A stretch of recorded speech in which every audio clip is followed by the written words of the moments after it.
So welcome back, everybody. Once again, I want to thank everyone else who subscribed in the last week.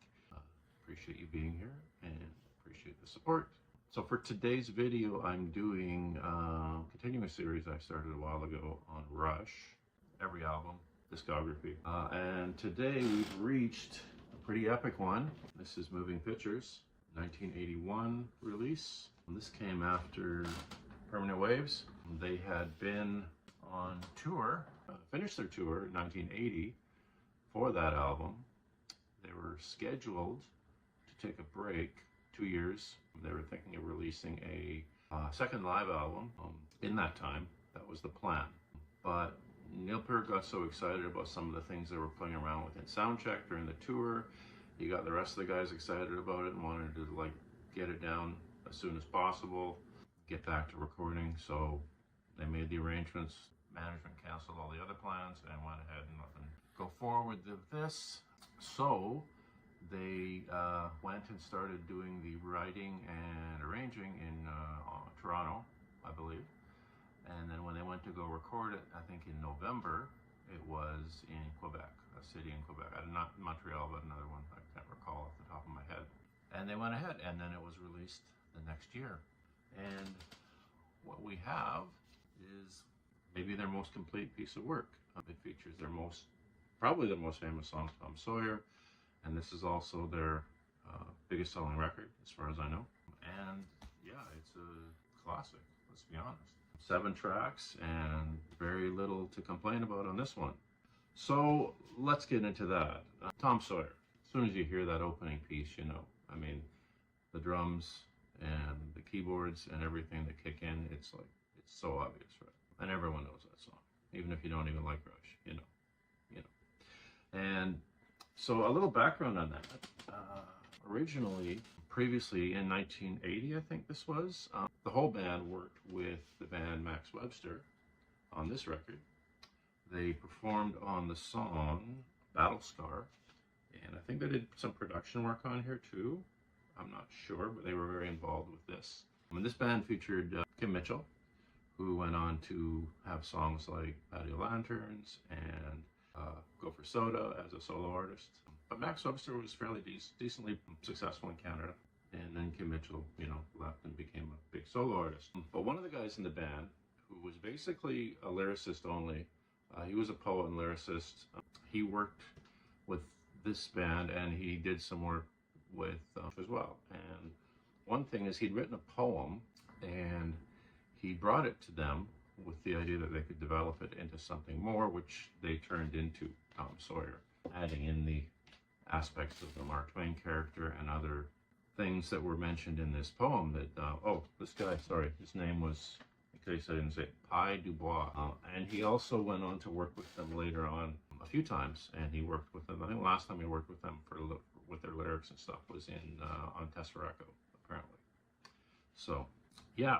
So he was the person who helped them get started on the track Tom Sawyer, And I mean, that incorporated a lot of different sounds that were popular at the time with all the punk and new wave and stuff. They were definitely influenced with some of that stuff and the way that the Police were using a little bit of a ska reggae type thing in their sound. They were kind of going back to even previous albums. They had been a little bit inspired by that. So. So Tom Sawyer, that's a bit of the background on that song, and of course it's the most probably iconic staple in their catalog. Track 2 on this is Red Barchetta, which was based on a short story, I believe, and the idea is that high speeds are banned completely, and this is the character breaking the law and driving his red Barchetta fast and evading the police and things like that. Very much a car song if you're into cars. Apparently in the original story, I think it was a Porsche, but I'm not sure. But hey, great song. Cool idea too. I like the way that Peart's always inspired by these different things. Speaking of which, track 3 is the instrumental YYZ. Now, that one was actually nominated for a Grammy Award. best instrumental, I guess best rock instrumental probably. And the inspiration from that was, I believe, at Toronto International Airport.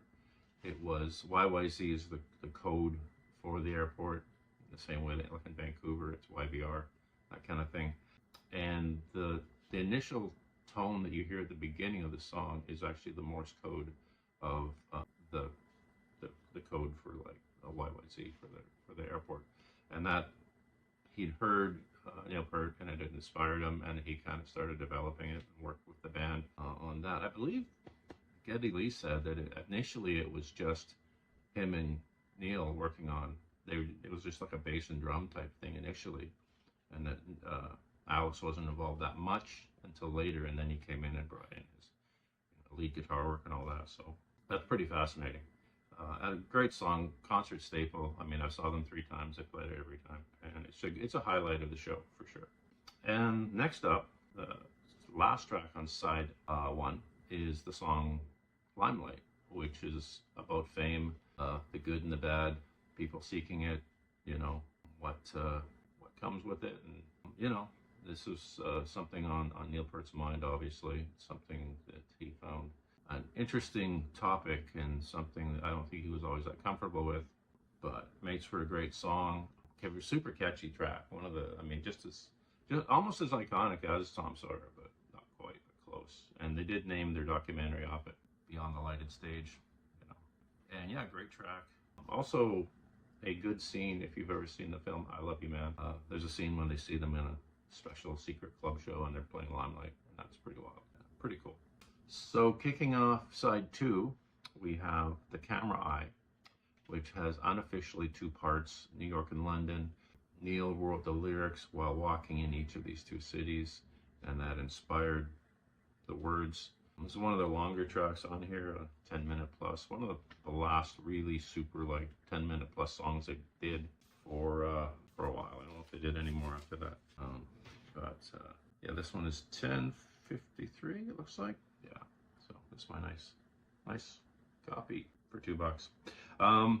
Yeah, so that was that song, long and really interesting, and really a nice way to start off side 2. The second track, Witch Hunt, was part of the, I guess, the 4-part Fear series. So like this was the first track, and then there was a song I think on the next album, and then one, I think the last one was Test for Echo. There's 3 more tracks that followed that were part of this series of songs, the Fear series of songs. And again, off the top of my head, I don't remember. I know one was off of Signals, and then there was the last one was Test for Echo, and not off the top of my head, I can't remember where the 3rd track was, but there is a series of 4 tracks that are part of this. It's not a trilogy, it's a quadrilogy or something. I don't know what you call that, but 4 parts anyway that are all part of this Fear thing. So, and the album wraps up with the track Vital Signs, which has a bit of a reggae influence, which they've showed going back to the previous albums, with it being part of the mainstream a little bit, with some of the bands using it, and some of the reggae and ska bands being more prominent and popular around that time. And so, you know, they were always a band that were influenced by things around them, and that was part of it too. So that's it. This is the classic, practically perfect record by Rush, Moving Pictures. One of my favorites for sure. Often hard to pick.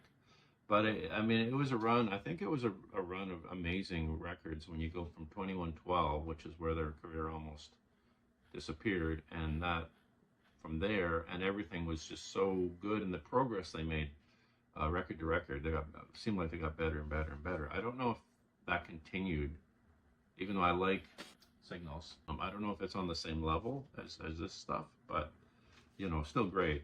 Their 80s section was, you know, hit or miss, but we'll get into that later when I continue the series. I'll talk about those other albums a bit more, but for now, that is my video on Rush's Moving Pictures. Hope you like it, and if you enjoy this kind of thing, you can subscribe. I try to get a video out every week, and happy to have you here. So see you again next week.